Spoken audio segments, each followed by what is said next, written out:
Ah, Kamusta na po kayo? Ito po ulit si Bro Riden. Welcome to 18 po uli.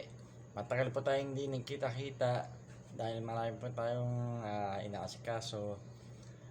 Ngayon, ah, andito po ulit tayo 2024 po para sumagot pa rin po ng mga katanungan ng mga na pending po na patungan ninyo.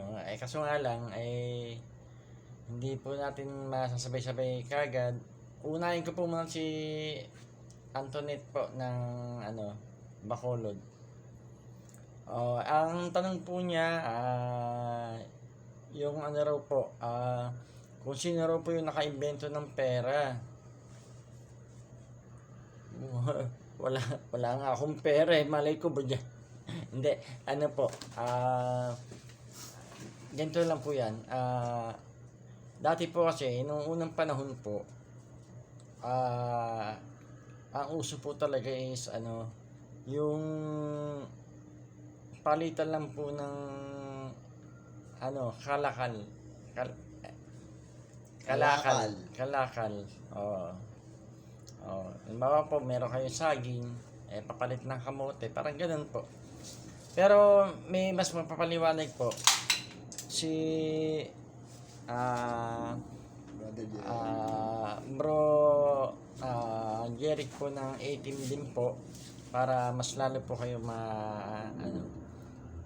Sa abot po ng mga kain namin. Ito po siya. Yan, shoutout nga pala sa aming ka-group. Yung grupo ng 18, yan. Ano nga pala yung pangalan ng bro? Yung nagtanong? Si Ma'am Antoinette. Yan, si Ma'am Antoinette. Yan. Shoutout sa iyo, Ma'am Antoinette.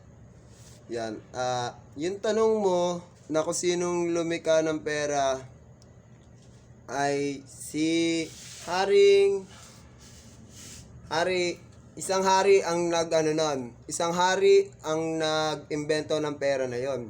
Sino? Si Haring Solomon? Hindi. Ang hari na yon, si Haring Laya. Siya ang nag-imbento ng pera noong ika-7 siglo. Na-imbento niya yon dahil kumuha siya ng 2 pirasong pilak na magkapareho ang bigat. Then, nung pagkakuha niya nun, ay tinimbang niya ito. Tapos pagkatimbang niya dito, nalaman niya na yung 2 pilak na yon, or sabihin natin sa ng salita ng natin dito ay bakal. Yon. O zero. Iba-iba kasi yung ngayon. Ay pwedeng gawing pera or barya. Ganon. Kasi po, dati, pila tsaka yung ginto po is, so much Pareho. precious po talaga sa ating, up to now nga naman po Okay. Yan. Tsaka, yung may mga dyan, try nyo na alamin kasi etong sinasabi namin, walang halong kasinungalingan. Pawang inalam din po namin at inaral din po namin yung katanungan na yun. So, sa mga naman dyan, magtatanong pa ng tanong lang po kayo kung kaya naman po namin sagutin sa abot po na makakaya namin, itatanong namin. So, papasa ko na kay Bro Riden kung meron pang katanungan na pwede nating sagutin. Ito po, ko lang po dati po kasi, uso, palitan lang po ng pagkain. And then, nung pa po yun, tawag ito, busy pa. Hindi ko na matanda kung anong, basta busy pa po yun. And then, dumating po yung pagkakataon na nagkaroon ng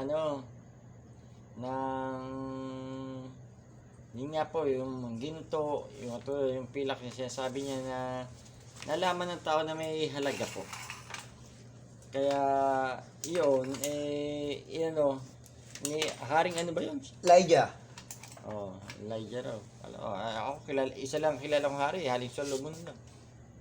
Yun. Nilikayo ni Haring Elijah yung ano na yon, yung pera.